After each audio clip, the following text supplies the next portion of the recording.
knowing Norm. I actually have a pretty funny story that I think you'll enjoy. Daniel, can I ask this quickly? Yep. When you produced Norm's first segment for Letterman, was it a stand-up hit?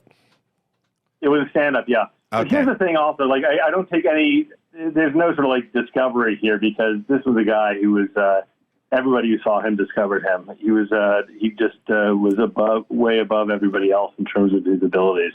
Yeah, totally agree. So, sorry, tell us the story. Well, the story is, you know, I got to know Norm pretty well, and, you know, he liked to torture people. He liked to be a contrarian, but he also liked to sort of torture people. And he was, at the time, knowing that I was Rosie, and he'd come and visit me in my offices all the time. And Rosie was very popular. He would make tons of jokes about her, you know, girth. Mm-hmm. And it really, like, hurt Rosie's feelings quite a lot. And she loved Norm, as did everyone. And I said, well, let me talk to him. He's a reasonable guy. He's a nice guy. And so I said to Norm, Norm, you know, you could be on the show, on Rosie's show all the time, and you sort of broaden your net here a little bit and appeal to some women. And you know, I think this could be a good thing for you. And I think you just have to stop making all the fat jokes about Rosie. And he said, no, you're right. And he agreed. And I told Rosie, who was, like, you know, really happy. And the next night, you know, Norm went on Conan and, you know, immediately started right in. And he said, you know, this Rosie O'Donnell show is quite the phenomenon. And Conan sort of gamely agreed. And then immediately started, you know, he said, have you seen there are all these flowers lining the hallway, their dressing room, which was true. There were. And Conan said, no, I know, it's amazing. And Norm said, you know, I didn't know you could eat flowers. And Jesus Christ. And that was sort of that. That was like Norm was never on the show, and that was the end of that.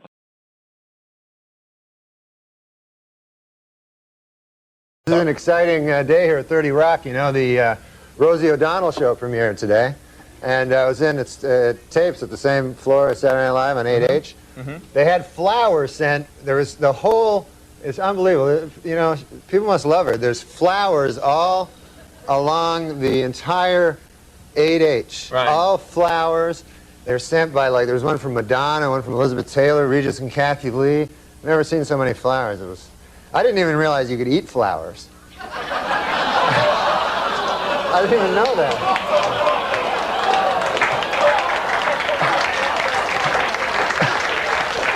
But, no. Hiya, Rosie. I'll be your pal. That's mighty neighborly of you, Norm. No, she's nice of you to eat all those flowers. No, Norm. She's great. The show is great, you know. You're screwed now. Yeah.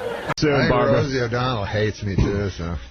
Norm Macdonald in studio. That was a long, dull story. No, I liked it. And there was no interplay. I'd like to hear why Rosie O'Donnell hates you as well. Not this second. We're going to take a break. Norm Macdonald here. We talked earlier about your experience on The View. Now, well, you were there. Rosie O'Donnell was not there, but now she is. And yesterday... she sort of accused Oprah of being a little bit gay, discussing the road trip that Oprah took with her best friend Gayle King. This is from The View earlier this week. I think that's very typical of gay relationships. Not saying they're gay, but, you know, two women get together and after year two, all you do is spoons. You know what I'm saying? No, it's really true. She's like, well, we're not having sex, Oprah. We're not gay. I'm like, well, you might be a little bit gay. You're just not doing it. You know what I mean? I mean, a little, a tiny bit. Yeah, but the way you're acting, I'm just like teeny tiny. It sounds like they did do it. No, I don't think they did. Okay. You're saying you can be a little bit gay? Well, I'm just saying they're very bonded. They talk to each other 5 times a day. They should rename that show Cluster F. I don't know how it would work. It's very odd for a gay person to insult a person by calling them gay. Yeah. You know what I mean? To slam them. Because I've had that with gay guys. They go, oh, you're probably gay, you know? Yeah. Well, they're not insulting you. Maybe they're giving you a compliment. Insult? No, they say it as if, you know, because they say, like, guys that are homophobic are actually gay, which is insane. Right. And, but they'll say stuff like that. No, it's funny when really fat guys... And when Rosie O'Donnell says, like, oh, hey, they're not having sex. As far as I know, gay ladies cannot have sex.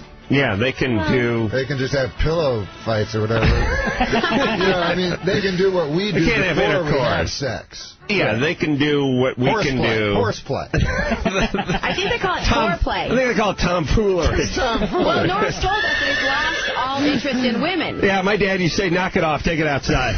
Now, You guys going to be performing oral on each other? Take it outside. You ever think about Rosie O'Donnell when you're doing it? Good Lord. No way, right? Name some names. Yeah, name some names of who Give you us think an about. example. You know what Rosie O'Donnell would be good at giving? What? Really wide head. Oh, that's funny. Does Rosie O'Donnell have the biggest head on the planet? Yeah, She really does. How much does her head weigh? Do you take a guess? About her head weight? Yeah. Oh, well, that age-old argument, I'm not going to get into You're not that. even going to get into it. Yeah. I see. And she's on the new $100 bill. Did you see her picture? It's pretty wild. And come to think of it, I got addicted to you. Oh, no, no, no. And come to think of it, I need somebody like you. Oh, no, no, no. I need someone like you. He says, let me ask you a question. It's 4th down and 1. You're at the 1-yard line. You have the choice. You can head it to O.J. Simpson, Jim Brown, or Emmett Smith. I'd go with Rosie O'Donnell.